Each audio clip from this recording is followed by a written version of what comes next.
प्यारे दोस्तों, आज हम आपको एक जालिम बाप और उसकी नेक बेटी का वाकया सुनाने जा रहे हैं। बयान किया जाता है कि पहले जमाने में एक गांव था जो ऊंचे पहाड़ों पर बसा हुआ था। उस गांव में रहने वाले ज्यादातर लोगों की आबादी यहूदियों की थी, यानी वहां पर आसपास यहूदी रहा करते थे। उस गांव के पास एक बहुत बड़ा घना जंगल था जहां पर खतरनाक दरिंदे रहा करते थे।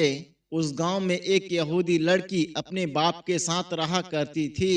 वो बाप अपनी बेटी पर बहुत जुल्म करता था, क्योंकि उस गांव का रिवाज था कि वहां बेटियों से बहुत ज्यादा नफरत की जाती थी।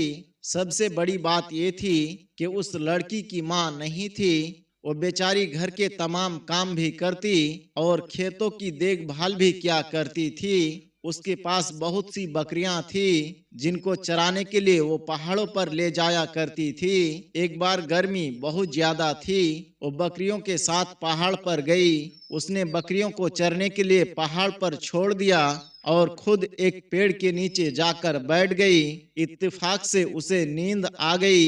जब उसकी आंख खुली तो इतनी देर में उसकी सबसे प्यारी बकरी न जाने कहां चली गई थी। उसने देखा उसकी सारी बकरियां तो मौजूद है, लेकिन उसकी सबसे प्यारी बकरी गायब हो गई है। वो बहुत ज्यादा परेशान हुई और बकरी को ढूंढने लगी। बकरी का नाम लेकर उसे आवाज देने लगी। इतने में बकरी भी एक तरफ से बोलने लगी। जब उस लड़की ने बकरी की आवाज को सुना, उसने उस आवाज का पीछा करना शुरू किया तो देखा एक पेड़ के नीचे वो बकरी बंधी हुई है और वो पानी पी रही है। लड़की ये देखकर बहुत हैरान हुई कि बकरी को यहाँ आखिर किसने बांधा। करीब गई तो उसे एक झोपड़ी नजर आती है। झोपड़ी के अंदर कोई बुजुर्ग बैठे हुए थे। उनका चेहरा बहुत नूरानी था। अपनी बकरी को लेने जब वो लड़की करीब गई और उसने अपनी बकरी को खोलना चाहा तो बकरी वहां से हिलने को तैयार ना थी। लड़की कहने लगी, ए मेरी प्यारी बकरी, क्या तुम मुझे भूल गई? क्या यहाँ से जाना नहीं चाहती? लड़की की बातें सुनकर बकरी अपनी जबान में न जाने क्या कह रही थी। उसी वक्त वहां वो बुजुर्ग आए और उन्होंने कहा, प्यारी बेटी, यहाँ पर क्या कर रही हो? लड़की ने कहा, बाबा, ये मेरी बकरी है। इसे मैं पहाड़ पर चराने के लिए लेकर आई थी, लेकिन ये वहां से भागकर यहाँ आ गई। अब आप ये मुझे वापस दे दे, मैं इसे लेकर चली जाती हूँ। इससे पहले कि वो लड़की आगे बढ़ती कि उसे जोरदार चक्कर आने लगा, क्योंकि गर्मी का मौसम था और उसे सांस तक लेना बहुत मुश्किल हो रहा था। उसने ऊपर देखा तो उसे थोड़ी सी राहत महसूस हुई। बाबा ने कहा, बेटी, लगता है तुम बहुत ज्यादा मेहनत करती हो। लड़की ने कहा, जी हाँ बाबा, मैं बहुत मेहनत करती हूँ। दोपहर के वक्त अपनी बकरियों को लेकर यहाँ पर आती हूँ और इन्हें इस पहाड़ पर चराया करती हूँ। बाबा ने मुस्कुराकर कहा, बताओ बेटी, तुम्हें क्या चाहिए? बाबा की बात को सुनकर लड़की ने कहा, काश यहाँ पर बादल का कुछ टुकड़ा आ जाए, ठंडी हवाओं के झोंके चलने लगे और मौसम अच्छा हो जाए। वो दरवेश जो कि अल्लाह वाले थे कहने लगे, अगर यही बात है तो तुम्हारी फरमाइश को अभी पूरा किए देते हैं। उसके बाद उन्होंने वजू किया, हाथों को आसमान की तरफ उठाया, उनके जबान में कुछ मांगने लगे। लड़की ने गौर से सुना तो वो कह रहे थे, या अल्लाह पाक, हमारी इस दुआ और इस बेटी की दुआ को कबूल कर ले। अल्लाह पाक हमारी फरियाद को सुन ले। वो बाबा दुआ करते जा रहे थे और रोते जा रहे थे। पहले उनकी पलकें गीली हुई, फिर उनके मुंह से सिसकियों की आवाज आने लगी, फिर उनकी आंखें छमाछम बरसने लगे। वो पूरी तरह गिड़गिड़ा गिड़गिड़ा कर दुआएं मांग रहे थे और वो लड़की उनकी इस हालत को देखकर परेशान हो रही थी। वो सोचने लगी, जिंदगी में मैंने बेशुमार लोगों को देखा, लेकिन इस तरह किसी को दुआ मांगते हुए मैंने नहीं देखा। और अजीब बात यह है, वो न जाने किससे दुआ मांग रहे हैं। उनका रोना भी बहुत अजीब था। पहले तो वो डर रही थी कि बाबा इतना क्यों रो रहे हैं। लड़की परेशान और खौफ के मारे बुजुर्ग को देखे जा रही थी और सोच रही थी, ये क्या कर रहे हैं और आखिर किससे मांग रहे हैं। इतने में अचानक वही सूरज जो अभी तक अकड़ रहा था, घूर कर उसे देख रहा था, वो कहीं गायब हो गया। हवा जो बहुत गर्म थी, वो हवाएं ठंडी हो गई। ऐसा लग रहा था जैसे कहीं बर्फ गिर रही हो। जंगल में हवा बढ़ती जा रही थी और माहौल बड़ा खुशगवार हो गया। एक बादल का टुकड़ा कहीं से आया और लड़की और बुजुर्ग बाबा के सर पर छा गया। बुजुर्ग ने एक बार फिर से दुआ के लिए अपने हाथ को उठाए, लेकिन इस बार वो अल्लाह का शुक्र अदा कर रहे थे।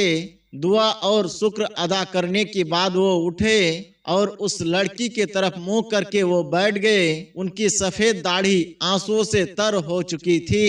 उन्होंने हाथ में मौजूद अपना रुमाल निकाला, दाढ़ी को साफ किया और बोले, देखो मेरा रब अपने किसी बंदे के बात को नहीं टालता। लड़की कहने लगी, कौन सा रब, किसका रब, आप क्या कर रहे थे, क्या आप मुझे बताएंगे? और इस गर्मी में ये मौसम कैसे हो गया? आप किस रब से बातें कर रहे थे? अल्लाह वाले कहने लगे, मैं उसी से बात कर रहा था जो रब्बे वाहिद है, उसके सिवा कोई इबादत के लायक नहीं, वो एक है, उसके सिवा हम किसी की इबादत नहीं करते। और जो तुमने मुझे देखा कि मैं उठा फिर मैं नीचे बैठा, वो दरअसल हमारे नमाज पढ़ने का अंदाज था। ये मैं अपनी रब की इबादत कर रहा था। मैंने 2 रिकात नफिल नमाज अदा की, उसके बाद मैंने अल्लाह की बारगाह में दुआ के लिए हाथ उठाए, मैं उसी से मांग रहा था। और देखो उसने मेरी दुआ को किस तरह से सुन लिया है। बाबा जी की तमाम बातें सुनकर वो लड़की कहने लगी, ये तो बड़ा अजीब नजारा मैंने देखा है। आप मुझे बताएं, आप अपने रब को कैसे मानते हैं, वो आपकी दुआ को कैसे सुनता है? अल्लाह वाले मुस्कुराए और कहने लगे, मैंने ये बात अपनी माँ से सीखी है। जब मैं छोटा बच्चा था और बचपन में कोई भी बात मनवाना चाहता था तो मैं रोने लगता था। माँ से मेरा रोना बर्दाश्त नहीं होता था, वो तड़प जाती थी। वो मुझे अपने गोद में उठा लेती थी, वो मुझे चूमती थी, मेरे आंखों को साफ करती थी और मेरे ख्वाहिश को पूरा कर देती थी। मैं जो कुछ भी कहता था वो कर दिया करती थी। इसके बाद बुजुर्ग ने बताया, अल्लाह ने मुझे हिदायत दी और मैं आलिम दीन के पास कुरान मजीद पढ़ने लगा। मैं तुम्हें बता दूं, कुरान मजीद हम मुसलमानों की मुकद्दस किताब है। जब मैं कुरान पाक पढ़ने के लिए जाता तो एक दिन मौलवी साहब ने मुझे बताया कि अल्लाह ताला अपने बंदों से एक माँ से 70 गुना ज्यादा मोहब्बत फरमाता है। बुजुर्ग कहने लगे, बस वो दिन है और आज का दिन है। मैं रोता हूँ और गिड़गिड़ा कर मांगता हूँ तो मेरा अल्लाह जो 70 माओं से ज्यादा अपने बंदों से प्यार करता है, वो मेरी तमाम जायज दुआओं को सुन लेता है। ये मेरा कमाल नहीं बल्कि उस रब का कमाल है। लड़की कहने लगी, इसका मतलब आप जिस रब को मानते हैं उसी ने इस पूरी दुनिया को बनाया है और मुझे और आपको और मेरी बकरियों को भी उसी ने बनाया है। ना सिर्फ बकरियां बल्कि ये दरख्त, ये पत्ते, ये चांद और ये सूरज, इस जमीन का जर्रा जर्रा सब उसी ने बनाया है। इस जमीन की बाहर को दुनिया, हर जगह को उसी ने बनाया है। बुजुर्ग ने कहा, कहाँ कहाँ जाओगी बेटी, हर जगह को उसी ने बनाया है। वही सारी कायनात का खालिक है, वही सारी कायनात का मालिक है।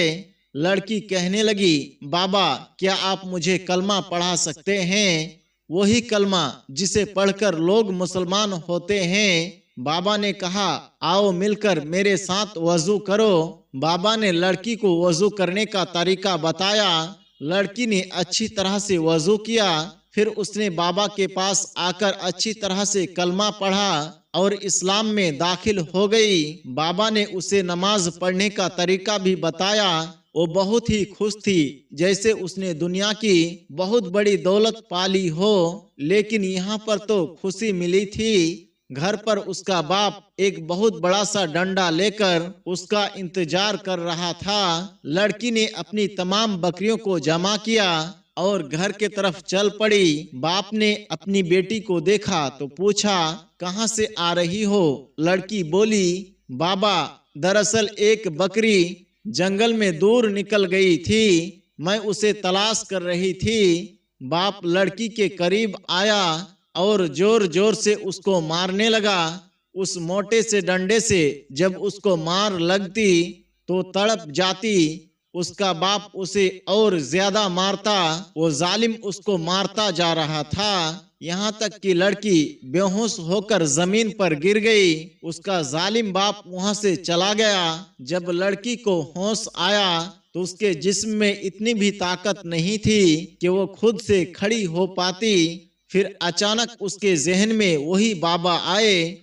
वो बाबा ऐसा लग रहा था जैसे उससे कह रही हो, मेरी प्यारी बेटी, उठो, वजू करो और नमाज पढ़ो। उसके बाद लड़की उठ गई। नमाज पढ़ने के बाद उसने उसी बुजुर्ग के तरह रो रो कर गिड़गिड़ा कर दुआ मांगनी शुरू की। ए मेरे प्यारे अल्लाह, मेरा बाप मुझसे मोहब्बत नहीं करता, मेरे बाप के दिल में तो इस्लाम की समा रोशन कर दे, उसके दिल में भी तू अपनी मोहब्बत डाल दे। उधर उसका बाप जंगल के तरफ जा रहा था। जब वो जंगल में पहुंचा तो अचानक वहां पर एक खूंखार चीता उसके सामने आ गया। वो चीता उसके तरफ बढ़ रहा था। चीते को देखकर लग रहा था कि उसे वो खा जाएगा। इससे पहले कि वो वहां से भागता, उस चीते ने उस पर हमला कर दिया और आदमी जख्मी हो गया। लेकिन चीते को उसे मारने का हुक्म नहीं था। उसी वक्त वो अल्लाह वाले बुजुर्ग वहां पर आ गए। उन्होंने चीते से कहा, बस हो गया, मिल गई इसे किए की सजा, अब तू यहाँ से जा। वो चीता वहाँ से चला गया। वो आदमी उस बाबा को देखकर कहने लगा, तुम कौन हो, यहाँ पर क्या कर रहे हो, और तुम्हारे कहने से आखिर चीता कैसे चला गया? बुजुर्ग कहने लगे, तू बच गया, पता है किसकी वजह से? तेरी बेटी की वजह से, जिसे तू अभी मारकर यहाँ पर आया है। तू जानता है तेरी बेटी मुसलमान हो चुकी है। उसने कहा, क्या बकवास कर रहे हो? बुजुर्ग बाबा ने कहा, मैं बकवास नहीं कर रहा हूँ, उसी बेटी की वजह से आज तू बचा है। अगर तू ये बात नहीं मानता तो मैं फिर एक बार चीते को बुलाता हूँ, वो तेरा काम अभी तमाम कर देगा। बुजुर्ग ने इशारा किया तो चीता, जो कुछ देर पहले वहां से जा चुका था, उनके इशारे पर एक पेड़ के पीछे से छलांग लगाता हुआ उस आदमी के ऊपर कूद पड़ा। वो आदमी बचाव बचाव कर रहा था और कह रहा था, मैंने मान लिया, मुझे बचा लीजिए। बुजुर्ग बाबा ने कहा, बता, क्या तू आज के बाद अपनी बेटी पर जुल्म करेगा, उसे मारेगा? उसने कहा, नहीं, आप मुझे बचा लीजिए, मैं वादा करता हूँ आज के बाद मैं उस पर कोई भी जुल्म नहीं करूँगा, उसे नहीं मारूंगा। अल्लाह वाले ने कहा, हमारे दीन में बेटियों से मोहब्बत की जाती है। जालिम आदमी जो बहुत डरा हुआ था कहने लगा, बाबा, मैं आपसे माफी मांगता हूँ, मुझे बचा लीजिए, मैं आज के बाद ऐसी कोई हरकत नहीं करूँगा, मैं अपनी बेटी पर कभी जुल्म नहीं करूँगा, मैं भी मुसलमान होना चाहता हूँ। आखिर मेरी बेटी ने मेरे मुसलमान होने के लिए दुआ की है। फिर उसने भी उस बाबा के हाथ पर कलमा पढ़कर इस्लाम कबूल कर लिया। ये वाकया हर उस इंसान के लिए है जो अपने बेटियों को बोझ समझते हैं। इस्लाम में बेटियों से बहुत ज्यादा मोहब्बत की जाती है। बेटियां तो हमारे आंगन का हसीन फूल है, उन्हें बहुत प्यार से रखे, उन्हें तकलीफ ना दे। यकीनन बेटी का बाप होना अल्लाह के प्यारे महबूब सल्लल्लाहु अलैहि वसल्लम की अजीम सुन्नत मुबारका है। हुजूर अकरम सल्लल्लाहु अलैहि वसल्लम ने बेटी के बाप होने पर जन्नत की बसारत दी है। हमें और आपको चाहिए, जब अल्लाह ताला औलाद की शक्ल में बेटे जैसी नियामत अता करे तो अल्लाह का शुक्र अदा करे, अपनी बेटियों से मोहब्बत करे, उनकी सही तरबियत करे और उनके तमाम हुकूक को अदा करके अपने आखिरत को संवारने की कोशिश करे। अल्लाह हमें आपको सबको इन बातों पर अमल करने की तौफीक अता फरमाएं। आमीन या रब्बल आलमीन।